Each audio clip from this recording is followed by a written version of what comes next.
유다왕 우시야와 요담과 아하스와 히스기야 시대에 아모스의 아들 이사야가 유다와 예루살렘에 관하여 본 계시라.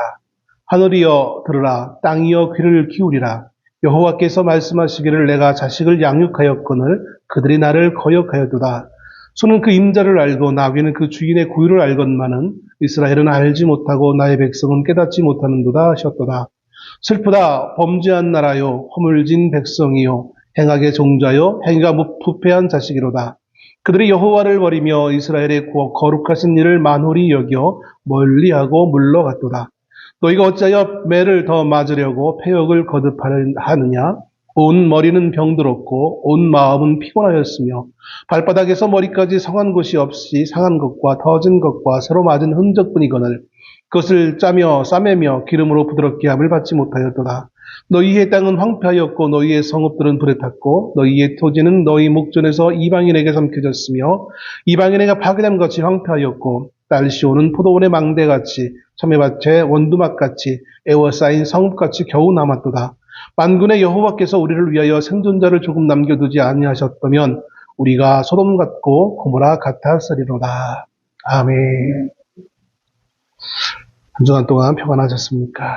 오늘 이사야 1장 1절에서 9절까지의 말씀을 방금 읽었는데요.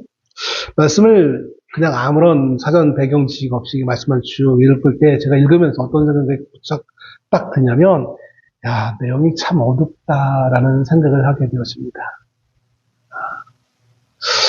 야, 이 말씀을 있는 문자적인 말씀으로 우리가 이 아침에 보게 되어지면 사람들의 마음을 숨을 탁 막히게 하는 그런 모습일 수밖에 없어요. 그런데 그 숨이 탁 막히는 과정 가운데 뭔가 단지 그냥 암울하고 어두움만 있는 것이 아니라 뭔가 세밀한 밝음이 마치 아주 어두운 밤에 하나의 빗줄기가 막 비춰오는 것처럼 숨겨져 있는 빗줄기가 있는 것을 발견하게 되었습니다. 제가 예전에 또 이런 얘기도 해야겠네. 예전에 고등학교 때 고등학교 정문으로 안 나가고 뒷문으로 가면 집으로 빨리 갈 수 있었어요. 물론 집으로 빨리 가는 것 자체가 목적도 목적이겠지만 글로 가다 보면 교회를 지나칠 수 있었어요. 근데 문제는 거기가 아주 야트막한 동산을 지나가야 돼요. 그 동산을 지나가면 그 동산이 예전에는 무덤, 공동묘지 사용하던 곳이에요. 여기를 지나가면 그 뒤에 지금이야 아파트가 잔뜩 들어서고 막 그랬지만 그때 당시만 해도 토지 구획만 되어져 있고 집이 몇 채 없었어요. 토지만 잘 정론만 되어 있었지 집은 몇 채 없었고 또 그럴 수밖에 없는 게 옆에 뭐가 있었냐면 수원 교도소가 있었어요. 그러니까 집은 별로 없고 수원 교도소가 있고 그러다 보니까 산에 이제 학교를 운동장을 지나서 제일 끝에 있는 산의 그 동산 입구 쪽에 쭉 도착하면 그때부터 이제 어두운 거예요. 양어장이 하나 있었고 양어장 지나면서 야트막한 동산을 넘어가고 그거 넘어가면 이제 아무것도 빛이 없는 거예요. 한 친구하고 둘이 같이 가다가 장난으로 그 교도소 쪽을 향하여서 빛을 주세요 한 거예요. 우리는 저는 그냥 장난이었어요. 그런데 진짜 교도관이 밤에 거기 수다가 서 있다가 우리들에게 서치라이트를 딱 비춰주는 거예요. 그게 얼마나 밝았는지. 아마 학생들이라는 거 알고 그냥 장난 겸 아마 이제 비쳤던 것 같은데 강렬한 기억이 저희 지금도 남아있어요. 깜깜한 어둠이었어요. 진짜 도심에도 불구하고 수원이라고 하면 그래도 도청 소재지잖아요. 근데 빛이 없는 거예요. 토지 구획만 돼 있지 집도 별로 없었어요. 집이라고 할 수도 없는 그냥 벌판이었어요. 그래서 가끔 가다 보면 이제 양아치들을 만나서 털리는 경우들도 많이 있었고 보면 그 생각에 문득 이 말씀을 보면서 납니다. 또 이거 본문을 얘기해야 되나 또 엉뚱한 얘기하다 시간 또 많이 갔네요. 다시 본문으로 들어가 봅시다. 아마 본문이 그런 것 같아요. 겉으로 보기에는 아무래도 내용이 그럴 수밖에 없는 게 상황이 그런 상황이었어요. 좀 이따 이제 말씀드리겠지만, 이사야 선지자가 하나님의 계시의 말씀을 듣고 이사야서를 기록하는 이 당시에는 남유다가 정말 암울한 시기였어요. 그래서 그 시기를 그대로 시대상을 반영하고 있는 듯한 1절부터 9절까지의 말씀이에요. 그런데 그 어두움에만 있는 것이 아니라 우리가 아주 유심히 찾아보면 거기에 아주 세미한 빛이 여기에 담겨져 있어요. 그게 하나님의 빛이에요. 그래서 암울할 수 없는 이유가 그 세미한 하나님의 빛이 거기에 있기 때문에 어두움 가운데서도 우리가 절망하지 않을 수 있다는 거예요. 우리가 한 주간의 삶이 모두 다 능력 있는 삶을 살았기 때문에 교회에 오는 거 아니잖아요. 한 주간의 삶이 매 순간 하루 24시간이 다 즐거웠기 때문에 교회에 오는 거 아니라고요.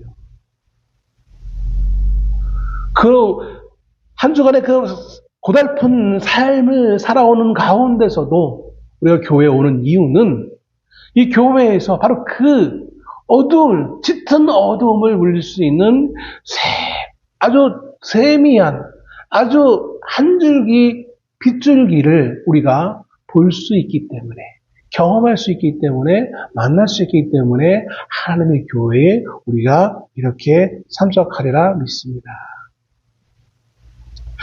이사야 선지자는 이스라엘이 남북으로 갈라졌던 하나의 나라였던 이스라엘이 이제 솔로몬이 죽은 다음에 남북 두 개의 나라로 갈라졌던 그 이후에 활동했던 주전 약 8세기경에 활동했던 선지자입니다. 소위 말하면 우리가 세대를 우리가 구분한다면 1세대 선지자들은 우리가 흔히 알고 있는 엘리야나 엘리사 같이 1세대 선지자들이 있어요. 열왕기서에 보면, 역대기서에 보면 활동하던 첫 번째 주자, 제1기 선지자들. 물론 그 전에도 선지자는 있긴 있었지만 그럼에도 아주 뚜렷하게 활동했던 제1기 선지자, 약 주전 9세기경에 있던 선지자들인데 그들을 뒤이어서 활동했던 이제 주전 8세기에 넘어오면서 활동했던 제2기 선지자들이 있었는데 대표적으로 그들이 누구냐면 아모스, 호세아, 미가, 그리고 오늘 본문에 나와 있는 이사야 선지자예요. 그리고 그 다음에 이제 예레미야 선지자가 등장하기도 하죠. 예레미야와 이사야는 조금 시대 차이가 좀 있어요. 왜냐하면 예레미야는 이스라엘 남북 왕조의 후반기에 있던 선지자였기 때문에 그렇죠. 아주 후반기였죠.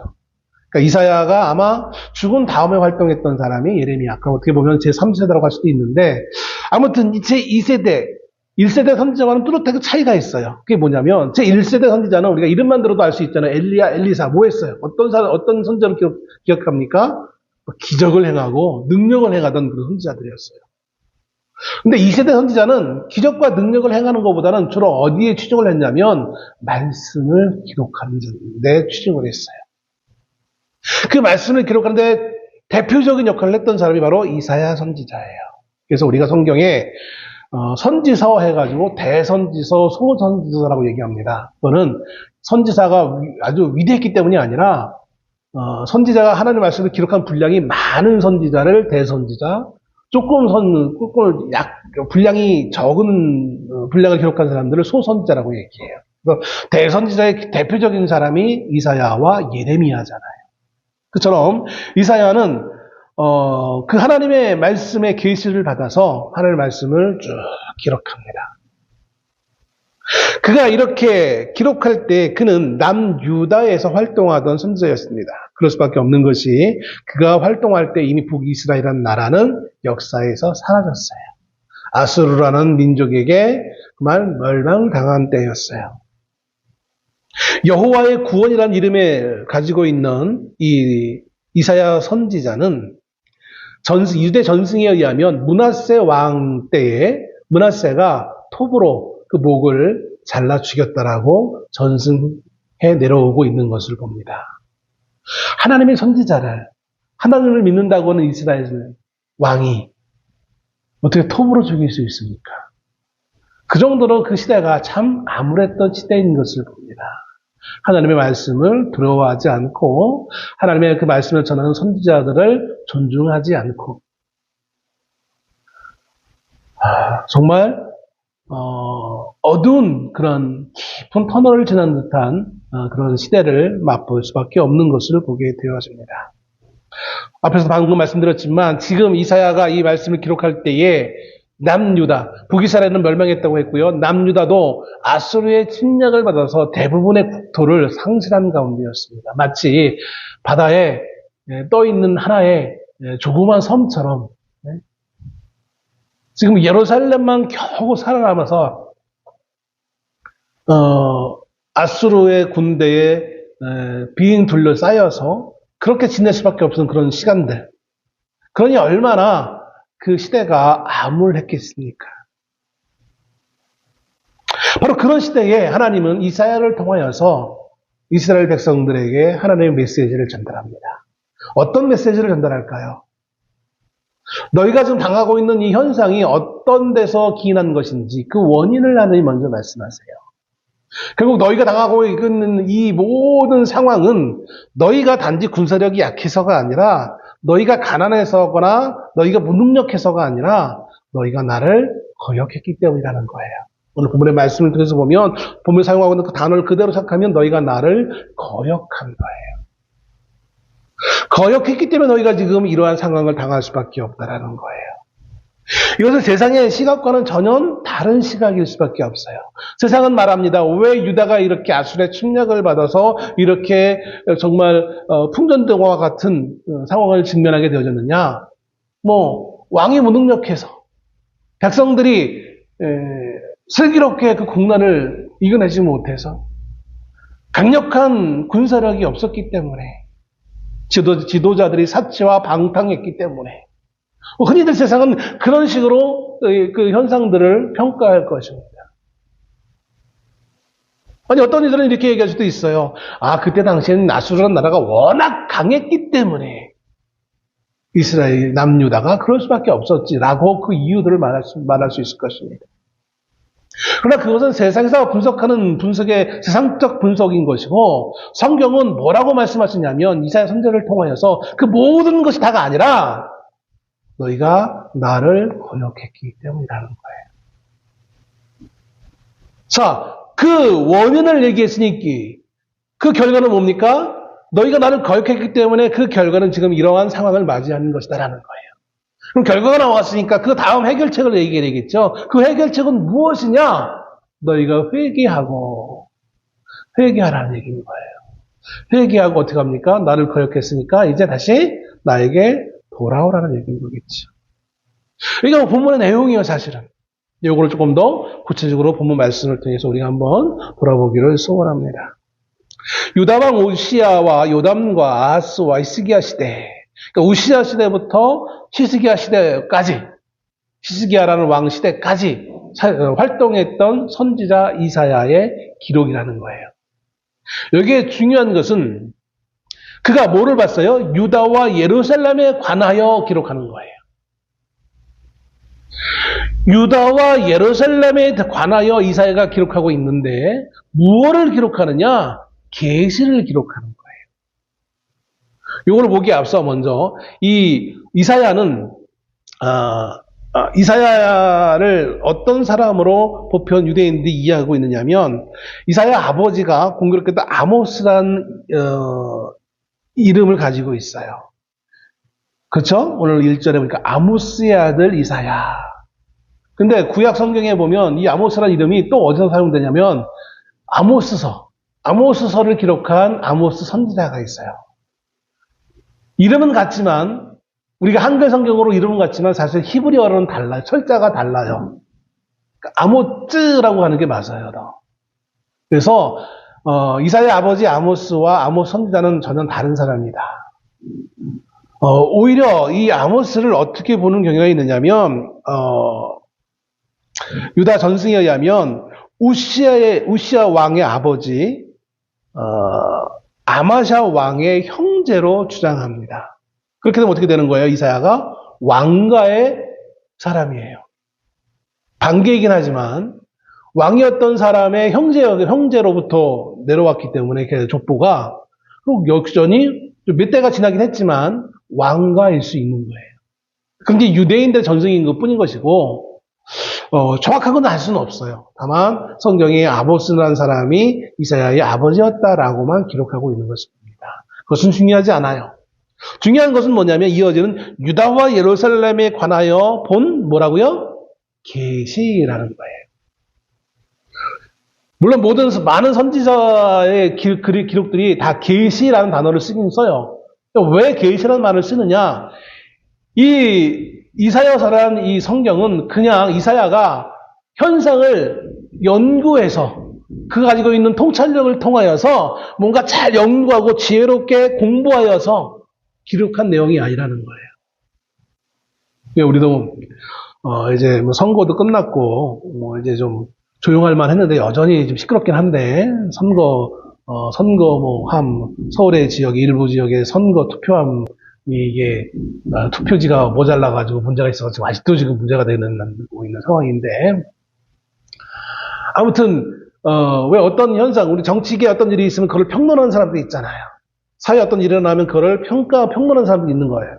자기들의 지식과 통찰력을 가지고 철학을 가지고 어떤 현상에 대해서 해석해주고 그 다음에 그에 나갈 바를 이렇게 일반인들에게 설명해 주죠. 그거는 사람이 하는 거예요. 사람의 지식 수준만큼 사람의 통찰력만큼 그것을 볼 수 있어요. 그 이상은 절대로 볼 수 없어요. 근데 오늘 이사야서는 뭐예요? 그런 사람의 통찰력이 아니라 누가 주신 거라고요? 계시라는 건 뭐예요? 위로부터 부어주시는 거예요. 이 위로부터 이 위가 어디겠습니까? 하나님이에요. 이사야가 정말 지혜롭고 통찰력이 있어서 야 지금 유다의 상황이 이런 이유 때문에 이렇게 된 거야 라는 거 해석하는 것이 아니라 기록하는 것이 아니라 하나님이 일방적으로 이사야를 통하여 이사야가 알고 있는 물론 단어들을 사용하긴 했겠죠. 이사야가 모르는 단어라면 쓸 수는 없을 테니까. 모르는 단어를 하나님이 가르쳐 줄 수 있을 것 같아요. 하나님 이렇게 말씀하신 이 단어 뜻이 뭐예요? 이렇게 할 수도 있겠죠. 그러나 그거는 우리가 알 수는 없으니까 아무튼 하나님의 계시를 통하여서 이사야에게 그것을 기록하게 하신 거예요. 그거를 말해주기 위해 유다와 예루살렘에 관하여 본 계시라라고 기록하고 있는 거예요. 그래서 이것은 단지 하나님이 쓴 거야 이게 목적이 아니라 그러므로 말미암아 이것은 어떻게 여겨라? 하나님의 말씀으로 여기라는 거예요. 사람의 말이라는 것은 들어도 그만 안 들어도 그만이에요. 내가 저 사람에게 동조하면 그 사람의 말을 들어야겠죠. 그러나 내가 저 사람의 말을 난 저 사람 내 편이 아니야 라고 생각하면 그 사람이 아무리 좋은 말을 해도 사람들은 그걸 거부해요. 그래서 우리 한국 사회 현실이 그래요 지금. 그렇잖아요. 아무리 정말 합리적인 말을 해도 저쪽 진영에 있는 사람의 말은 우리는 안 들으려고 해요. 그 말이 아무리 이상해도 나와 같은 진영의 사람의 말이니까 무조건 찬성하는 게 지금 우리의 왜곡된 한국 사회의 현실인 거예요. 그런 사람의 눈으로 본다면 이 하나님의 말씀은 의미 없는 그냥 글에 불과할 거예요. 그런데 하나님은 그것을 방지하기 위해 이것은 단지 이사야라는 한 사람의 말이 아니라 통찰력이 아니라 지혜가 아니라 하나님의 말씀이기에 하나님의 말씀으로서 무겁게 여기라는 얘기인 거예요. 여러분 우리가 하나님의 말씀을 받아들일 때 어떤 자세로 말씀을 받아들이느냐 매우 중요합니다. 예전에는 신학교 때 1학년, 2학년 때 나중에 이제 별거 아니다라고 생각했지만 예전 어떻게 했냐면 저희 학교에 과가 3개였어요.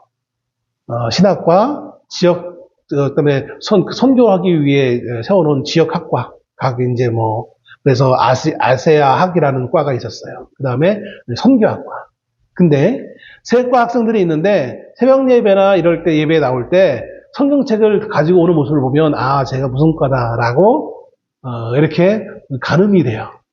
신학과 애들은 모든 학생이 다 그런 건 아니지만 신학과 애들은 주로 성경책 어떻게 갖고 나오냐면 가슴에 퍼 안고 나와요. 근데 지역학과 하는 애들은 어떻게 나오냐면 성경책을 그냥 손으로 그냥 이렇게 들고 나오는 거예요. 요거는 신학과, 요거는 지역학과나 선교학과. 뭐 그게 뭐 그렇게 분류하는 게 그렇게 꼭 올바르다. 또 그렇게 하는 게 뭐 문제냐, 뭐 그건 아니겠지만 아무튼 그렇게 판가름하는 적도 있었어요. 하물며 우리가 하나님의 말씀을 어떻게 받아들이냐는 정말 중요해요. 그래서 저는 성경에 대해서 성경이라고 쓴 글은 제가 그래도 조심해서 읽어요. 그런데 성서라고 쓴 글들은 전 별로 그렇게 선호하지 않아요. 그 입장이 똑같은 성경을 표현할 때 어떤 사람들은 성경이라고 표현하고 어떤 사람은 성서라고 표현해요. 학문적 입장을 쓸 때는 성서라고들 많이들 합니다. 진보적 입장에 있는 한신이나 장신이나 감신이나 이런 쪽에 있는 사람들은 성서라고 얘기해요. 근데 보수적 입장에 있는 우리 총신이나 또 보수에 있는 입장에 뭐 개혁 합신이나 이런 데서는 성경이라고 얘기하죠. 별거 아닌 것 같지만 그 자세 자체가 참 틀린 것 같아요. 오늘 하나님은 누가 기록했는지, 누구에 의해서 기록되어졌는지를 먼저 밝히면서 2절부터 이스라엘의 지금 처한 비참한 상태에 대해서 말씀하십니다. 먼저 너희가 얼마나 지금 현재 비참한 상태에 놓여 있는지를 점검하기를 원하세요. 이미 알고 있겠지만 하나님은 아픈데 한 번 더 찔러요. 왜? 그래야만 정말 아프다는 걸 알아요. 사람들은 이게 아픈 것이 있어도 당연한 걸로 여기실 때가 너무 많아요. 우리가 뭔가 불편하면 불편해서 이걸 바꿔야겠는데라는 생각을 가져야 되는데 많은 사람들은 그것을 그냥 순응해요. 적응해버려요. 그러면 바뀌어지지가 않는 거예요. 우리 하나님 앞에 우리의 삶이 얼마나 지금 무너져 있는지를 우리는 알지 못해요. 이스라엘 백성들이 얼마나 하나님 앞에 무너져 있는 삶을 살고 있는지 그들은 어두워져서 알지 못한다라는 거예요. 하나님 다시 한번 이사야를 통해서 지적하십니다. 여러분, 이 지적이 단지 누군가를 비난하기 위해서 비판하기 위한 것이 아니라 하나님에 의해서 하나님의 말씀을 통해서 우리를 점검하시는 것은 정말 우리가 아멘으로 순종해야 될 줄로 믿습니다. 이게 우리가 신앙의 첫걸음이에요. 우리의 삶의 형태들을, 삶의 모습들을 하나님의 말씀을 통해서 점검받는 것이 가장 신앙의 첫걸음이라는 사실인 겁니다. 그럼 여러분, 노여워하지 말고 부끄러워하지 마세요. 내가 못했는데 못할 수 있어요. 누구나 다 못해요. 목사도 잘 못해요. 목사라고 다 잘합니까? 아니에요. 그렇지 않아요. 어떤 목사는 성도들보다 못하는 목사들도 수두룩해요. 중요한 거는 못한 게 문제가 아니라 못했을 때 하나님 그걸 지적해 줬을 때 그것을 받아들이는 거예요. 실수하지 않는 게 중요한 것이 아니라 실수했을 때 그걸 실수로 받아들일 수 있는 자세가 우리에게 필요한 거예요. 이게 믿는 자의 자세인 거예요. 하늘이여 들으라, 땅이여 귀를 기울이라. 여호와께서 말씀하시기를 내가 자식을 양육하였거늘 그들이 나를 거역하였도다. 하늘이여 들으라, 땅이여 귀를 기울이라. 하나님이 이스라엘의 상태를 지적하실 때 누구를 향해서 말씀하시냐면 하늘아 땅아 들으라라는 얘기예요. 아니 이스라엘이라 들으라가 아니라 하늘과 땅이 들으래요. 야, 참 이게 말이 됩니까? 근데 하나님은 하늘과 땅을 마치 사람처럼 의인화시켜가지고 그 땅과 하늘을 통하여 들으라라고 말씀하십니다. 근데 이것이 이사야에만 나와 있는 말씀이 아니라 이미 신명기에도 모세를 통해서 이렇게 말씀하신 적이 있어요. 신명기 32장 1절에 하늘이여 귀를 기울이라 내가 말하리라 땅은 내 입의 말을 들을지어다. 이게 신명기 32장에 있는 말씀이에요. 하나님은 간혹가다 이렇게 하늘과 땅을 향하여 말씀하세요. 왜 그러실까요? 두 가지 이유가 있습니다. 하나는 모든 만물이 다 하나님의 피조물이라는 데에 전제를 두고 있습니다. 우리는 인간만이 하나님의 피조물로 착각해요. 그래서 인간만이 모든 걸 마음대로 사용할 수 있을 것이라 착각하고 오만해요. 근데 그게 아니라 너희가 하나님의 피조물인 것처럼 세상에 있는 모든 것들도 다 하나님의 피조물이다라는 사실을 우리에게 알리기 위해 인간과 자연들마저도 인간의 선상에 같이 놓고 하나님이 말씀하시는 거예요. 두 번째는 뭐냐면 인간이 지금, 이스라엘이 지금 어긋나고 있어요. 잘못하고 있어요. 그때 죄를 지적해야 돼요. 그런데 우리가 재판장에 가면 뭐가 있어야 됩니까? 판사가 있고, 검사가 있고, 변호사가 있어요. 구약에는 뭐가 있냐면 증인이 있어야 돼요. 이건 뭐 증거라고 하죠. 근데 증인은 몇 사람이 필요하냐면 최소한 2명이 필요해요. 2명. 오늘 지금 몇 명이 있습니까? 하늘 1명, 땅 1명. 하늘과 땅이 증인이 되라는 얘기인 거예요. 하나님의 모든 것들을 다, 하나님 만드신 모든 것들을 다 보고 있는 하늘과 땅아 네가 증인 되어져서 이스라엘이 정말 그렇다는 것을 네가 증언해 주라는 얘기인 거예요.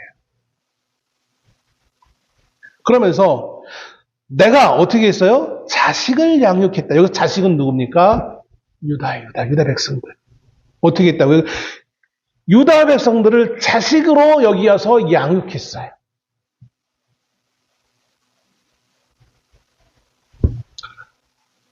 하나님은 이스라엘과 하나님과의 관계를 자식과 부모의 관점에서 묘사합니다. 양육하고 기르시는 아버지의 역할을 하시는 하나님에 대해서 말씀하십니다. 그런데 그런 그 하나님의 양육하심이 어떻게 했어요? 그들이 나를 거역했다라고 말씀합니다. 부모이신 하나님이 자녀인 이스라엘을 지금 양육했는데 그 양육자이신 아버지를 어떻게 했어요? 거역했어요. 반역했어요. 이것만큼 비정상적인 것이 어디 있습니까? 모든 것들이 다 비정상적으로 흘러가지만 그래도 우리가 지켜야 될 정상적인 것이 하나쯤 있어야 되잖아요. 그 마지막까지 있어야 될 그 정상적인 것이 뭡니까? 양육의 관계예요. 부모와 자식의 관계예요. 그런데 어떻게 했다고요? 자식이 부모를 거역했다라는 거예요. 유다가 하나님을 거역했다라는 거예요.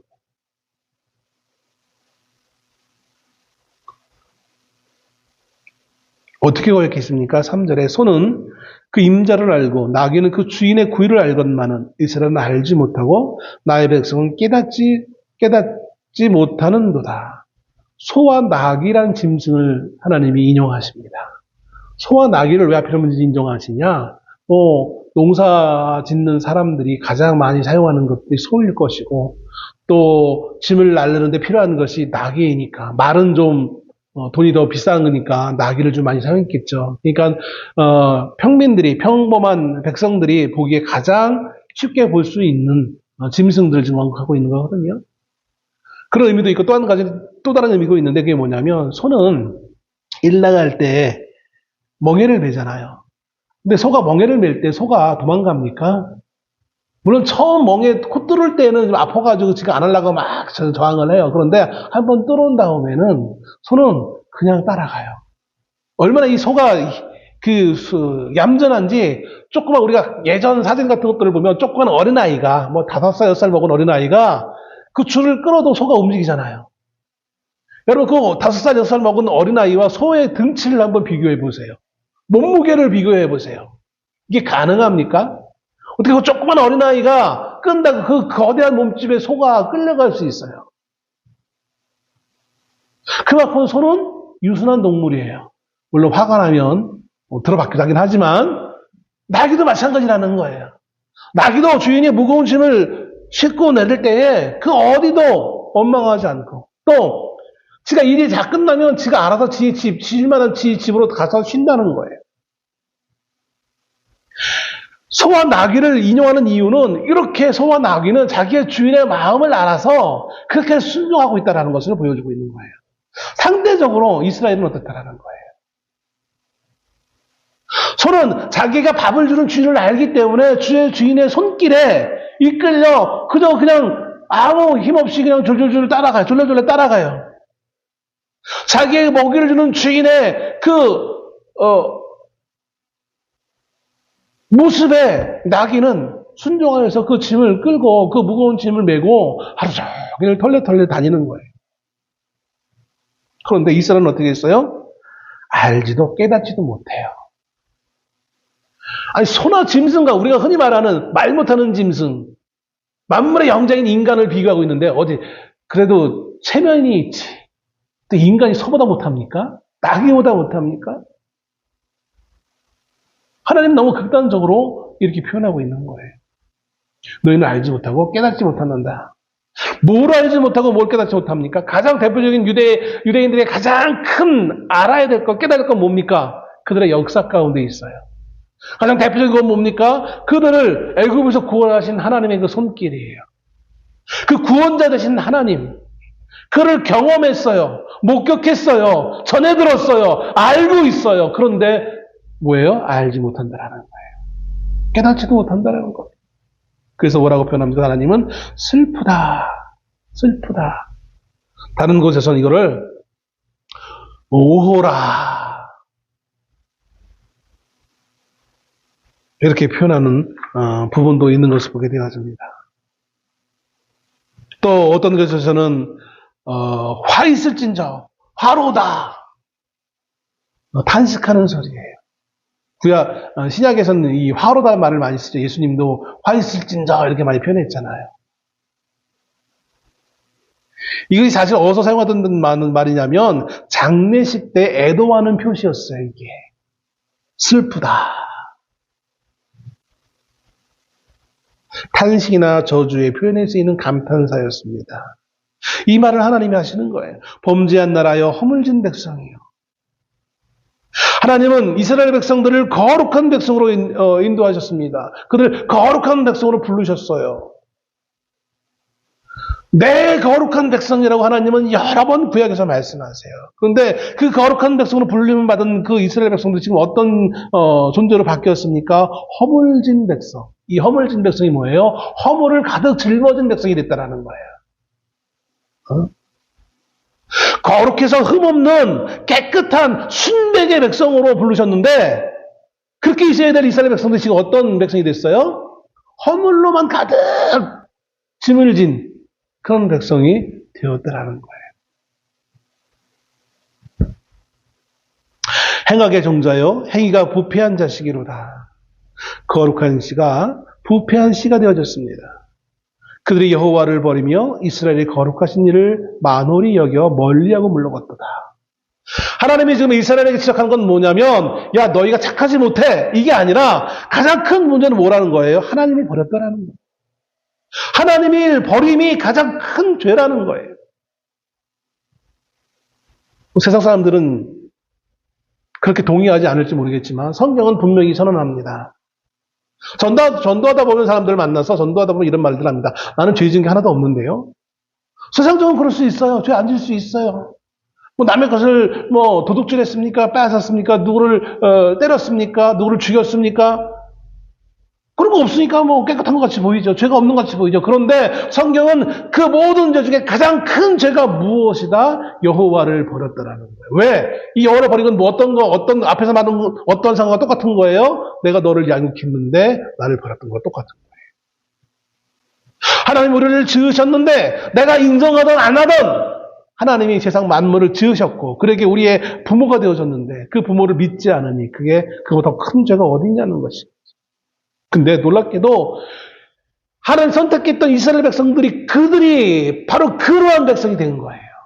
하나님을 거역한 백성이 된 거예요. 만홀히 여겼다. 가볍게 여겼어요. 가볍게. 하나님을 세상에 존재하는 수많은 우상과 같은 위치에 놓은 거예요. 사람이 만들어 놓은 우상들과 똑같이 그 가벼운 신으로 하나님을 끌어내리게 되어진 거예요. 5절에 너희가 어찌하여 매를 더 맞으려고 폐역을 거듭하느냐. 온 머리는 병들었고 온 마음은 피곤하였으며. 그로 말미암아 그 죄에 대한 결과가 5절에서 등장합니다. 건강의 비유를 통해서 말씀하시죠. 결국 죄에 대한 결과는 이 아픔이에요. 매를 더 맞으려고 폐역을 거듭하느냐. 자기가 매를 맞아서 지금 온몸이 상처가 나고 찢겨져 있는데도 그것도 알지 못해요.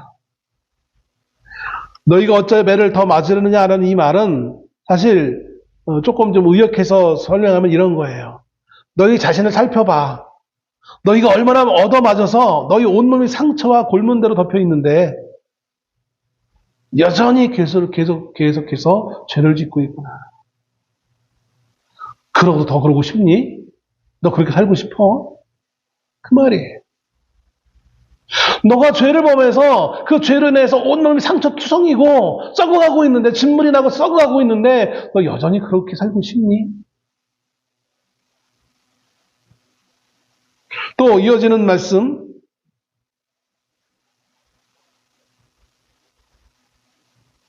여기 그것을 새로 맞은 흔적뿐이거늘 그것을 싸매며 기름으로 부드럽게 함을 받지 못했다. 요 말은 매 맞고 터진 부분을 얘기하는 건데, 이걸 그냥 일반 누구랑 싸워가지고 이렇게 터지는 그것이 아니라 전쟁터에서 군인들이 싸움을 하다 보면 여기저기 무기로 인해서 상처가 나기도 하고 찢겨지기도 하고 막 그러잖아요. 그 모습을 연상시키는 거예요.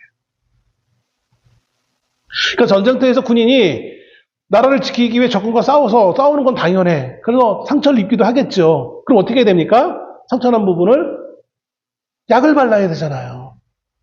그래야 짓물지 않고, 또 염증이 생기지 않고, 더 큰 피해를 입지 않을 수 있잖아요.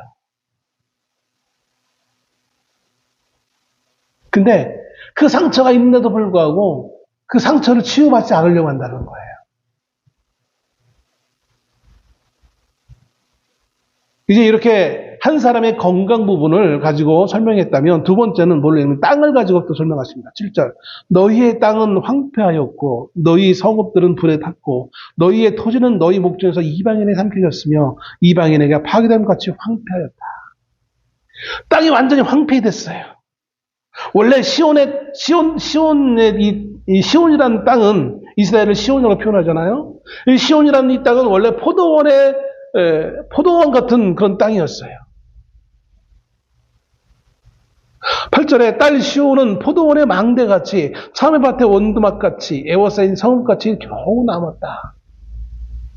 원래는 정말 풍성해야 되는 그 땅이었는데 모든 것이 황폐되어지고, 여기 보세요. 8절에 뭐같이? 원두막같이. 원두막. 여러분 물론 우리가 감성이 있는 사람들은 원두막에서 한번 잡았으면 좋겠다. 그럴 수 하루 이틀은 잘 수 있겠죠. 근데 거기서 1년 360일 자라고 해보세요. 그럼 잘 수 있나? 여름에 덥고 겨울에 춥고 모기 많고 이스라엘은 다르긴 하겠죠. 약간 우리 식으로 얘기한다면. 원두막이 커봤자 얼마나 크겠습니까? 조금 요래요래 조금 이렇게 가족들이 모여서 산다고 해봅시다. 얼마나 불편하겠어요. 모든 게 불편하죠. 이거 조그만 땅, 이건 뭘 얘기합니까? 지금 아까 얘기했듯이 마치 큰 바다에 외로운 한 섬 하나 있는 것처럼 지금 아수르가 침략해서 모든 땅을 다 점령당하고 황폐해지고 겨우 예루살렘 성 하나만 겨우 유지하고 있는 이 상황. 그래놓고도 자기들은 우리는 하나님의 백성이라 우리는 안전하게 살 수 있어 스스로를 이렇게 위안하고 있는 그 모습을 하나님이 말씀하고 있는 거예요. 야, 그 가운데서 우리가 그래도 이 예루살렘 성은 지키고 있잖아 하면서 이렇게 의기양양하는 그 모습. 근데 하나님 뭐라고 말씀합니까? 만군의 여호와께서 우리를 위하여 생존자를 조금 남겨두지 아니하셨다면 우리가 소돔과 고모라 같았으리라. 소돔과 고모라는 어떤 땅입니까? 죄로 인해서 멸망받은 땅이에요. 사라진 땅이에요. 성이 무너진 곳이에요. 근데 지금 그렇게 되지 않았다는 얘기잖아요. 왜 그렇게 소돔과 고모라가 같이 멸망하지 않느냐? 그 이유는 뭐예요? 여호와께서 우리를 위하여 생존자를 조금 남겨두신 거예요. 너희가 잘나서 예루살렘 성을 지키고 있는 것이 아니라 그 절망적인 그 흑암과 같은 그 어두운 상황에 처해 있음에도 불구하고 너희가 그나마 한 줄기 빛을 우리가 발견할 수 있는 이유는 뭐냐면 너희가 잘났기 때문이 아니라 누구 때문에? 여호와 하나님의 은혜 때문이라는 거예요.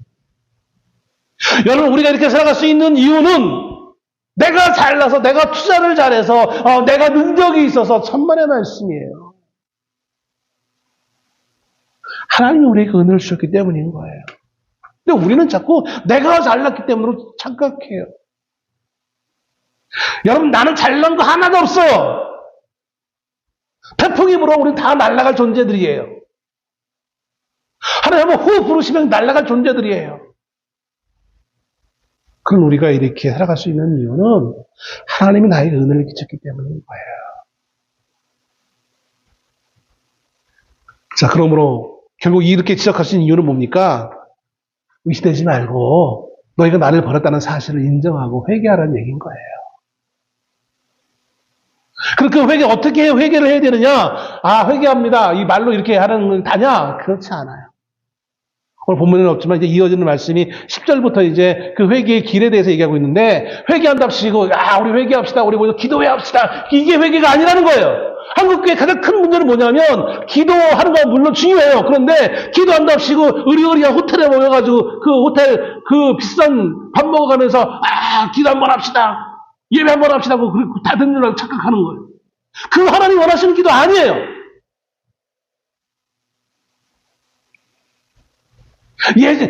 막 그냥 대우받으면서 그 유명한 한국계 유명한 큰 목사들 와가지고 거대한 자가용 끌고 와가지고 영접받으면서 단위에 서가지고 한번 목소리 깔면서 기도 한번 해주고, 그게 기도입니까? 그게 회개 기도입니까? 그러면서 몇만 원짜리 밥 먹고 흩어지는 거, 그거 아니에요. 하나님은 이사야 선지자에서 그것도 말씀하세요. 지금 약간 그 호텔 뭐 그런 건 없지만, 그런 단어는 없지만 너희가 드리는 그 예배가 아니다라고 말씀하시는 거예요. 마음 없는 그 예배, 형식적인 예배 필요하지 않다라는 거예요. 그럼 뭐가 중요한 것이냐? 어떤 회개가 필요한 것이냐? 16절에 이렇게 나옵니다. 너희는 스스로 씻으며 스스로 깨끗이 하게 하여 내 목전에서, 그러니까 스스로 깨끗하다는 얘기인 거예요. 그럼 어떻게 깨끗해져 있느냐? 너희 약한 행실을 버리며 행악을 그치. 뭐를 그치라고요? 악한 행실을 버려요. 악한 행동들을 그치라는 얘기인 거예요. 너희가 지금 행하고 있던 그 악한 행동들, 하나님을 거역했던 그 행동들, 나 하나님 거역한 적이 없는데요. 천만의 말씀 이어지는 말씀 볼까요? 선행을 배우며 정의를 구하며 학대받는 자를 도와주며 고아를 위하여 신원하며 과부를 위하여 변호하라. 하나님 콕 찍어서 얘기하는 거예요. 나 하나님 거역한 적 없는데, 나 매일매일 기도하고 있는데요. 그렇게 얘기할까봐 하나님이 이어진 17절에 너희가 어떻게 하나님을 거역했는지를 보여주고 있어요. 선행을 배우지 않아요. 뭐가 선행인지 몰라요. 정의가 무엇인지 몰라요. 학대받는 자를 도와주지 않았어요. 좀 더 구체적으로 고아를 위하여 변호하지 않았어요. 고아의 편을 들어주지 않았어요. 왜? 고아 편을 들어줘봤자 나에게 이익이 없으니까. 예전에 그런 말들을 어린이 선교하는 친구들이 맨날 그 얘기했어요. 교회가 유년주일 학교를 별로 관심을 가지지 않는다는 거예요. 왜? 걔네들 헌금해봤자 100원, 1000원밖에 안 하니까. 어른들 헌금은 10,000원씩 하는데 아이들 겨우 1,000원짜리 하는 100원 하는데 걔들에게 재정적인 놈이 있겠냐. 그래서 교회들이 안 한다. 그건 아니겠지만, 그건 또 너 삐뚤어진 시선이긴 하겠지만, 당장 도움이 안 되니까 돌아보지 않는 거예요. 과부를 왜 변호해줘봤자 과부의 재산 내가 가질 수 없으니까 변호해주지 않는 거예요. 이게 하나님을 거역하는 한 모습이라는 거예요. 너희가 정말 회개한다면, 지금 이 하나님의 말씀에 너희가 동의한다면, 내가 하나님을 거역했다는 사실을 정말 깊숙이 느낀다면, 근데 이제까지 해왔던 그 모든 악한 행동들을 버리라는 얘기입니다. 나만을 위해 살아왔던 모습들, 거짓된 모습들, 나에게 이익이 없으면 행하지, 그것이 옳은 것일지라도 나에게 이익이 없으면 아무것도 행하지 않았던 그 모습들, 버리라는 얘기인 거예요. 이게 진정으로 회개하는 자의 모습이라는 거예요. 하나님이 우리를 양육할 때 하나님 무슨 이익이 있어서 우리를 양육했었습니까? 아니에요. 우리에게 하나님 모든 걸 다 주셨는데, 그러고 나면 하나님이, 우리가 하나님을 위해서, 하나님 우리를 키우시느라 얼마나 고생 많으셨어요. 하나님을 위해서 내가 이만큼 만들어 드릴게요. 우리가 하나님께 뭐 드릴 수 있어요? 하나님이 가난하니까 금전을 갖다 줄 수 있습니까? 아니잖아요. 하나님을 섬기는 예배당을 많이 건드려야죠. 그건 인간들을 위한 것이지 하나님을 위한 거 아니에요.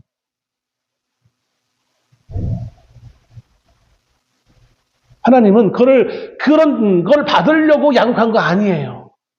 하나님이 우리를 양육하신 이유는 관계예요, 관계.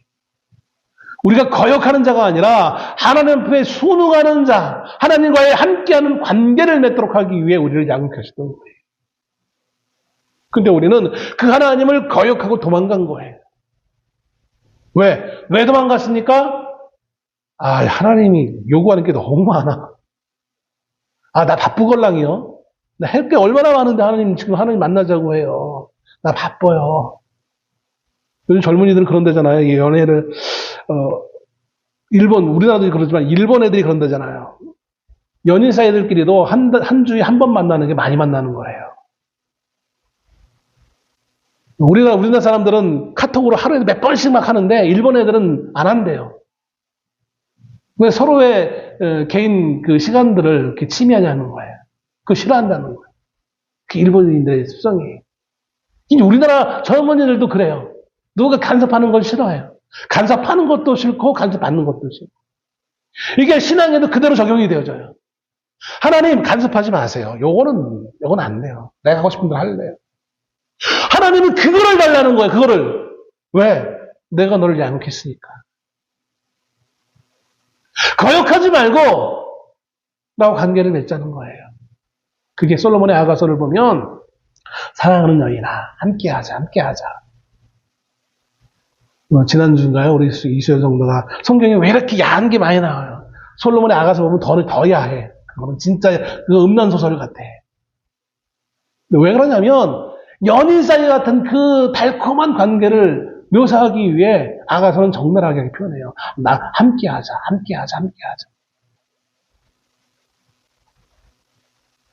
하나님 우리를 양육하고 계십니다.